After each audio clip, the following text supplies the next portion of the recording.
Good day mga kakotse. Meron na naman tayong follower nagtatanong sa pangalan ni Pia Island Grace, pero iisang tao lang. Hello sir, 34 po ba sa una tapos 35 sa likod? Thank you sir, sana mapansin. Ayan. Ang tinatanong niya ay regarding sa Vios niya na 1.3 XLE CVT. Tamang-tama, paglabas natin ng elevator, meron tayong Vios XLE CVT color blackish red. Yan. So, mga kakotse, ano ba yung tamang gulong ng Vios?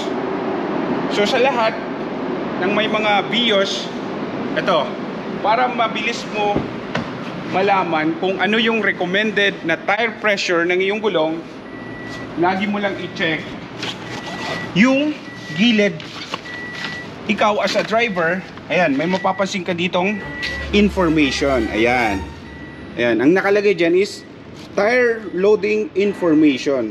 Actually, andito na rin yung size ng gulong and then size ng mags. Ayan, makikita mo yan dito. Oh, ayan. Oh. 185/60 R15. And then, itong front and rear, ito yung dapat na hangin ng iyong gulong.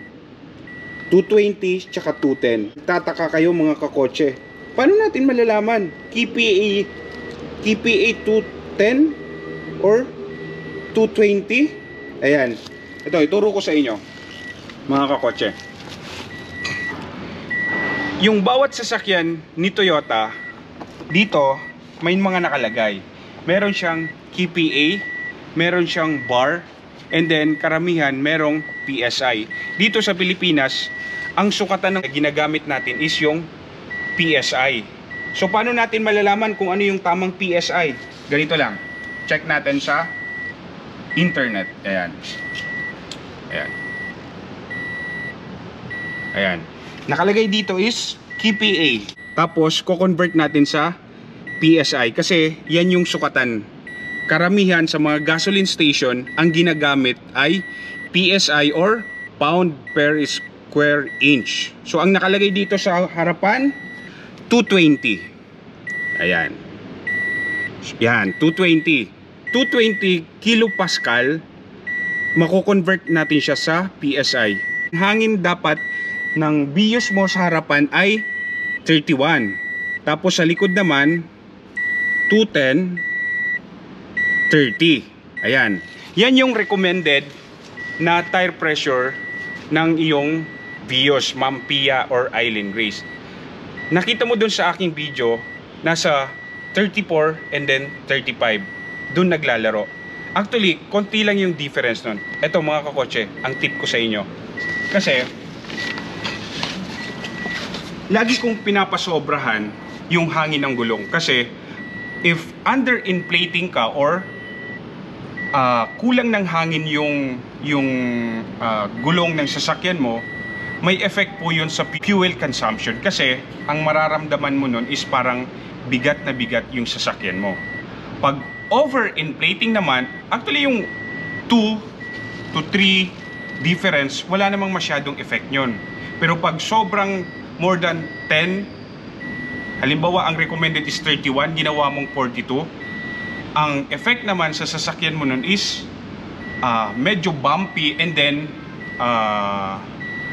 parang sobrang matagtag. Yan, sobrang matagtag sa sasakyan. Maapektuhan din yung mga suspension natin nun. Yan.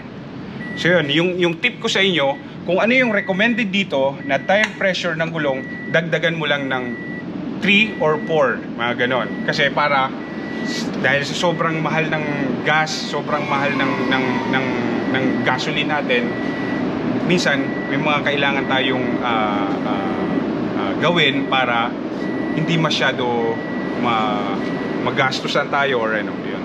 So yun lang mga kakotse.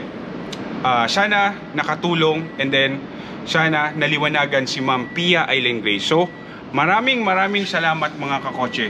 Ayun, kapag may mga katanungan kayo or question or clarification regarding sa inyong mga sasakyan, especially Toyota, kasi ahente ako ng Toyota, andito lang po si Kakotse, handang mag-assist at your service. Bye!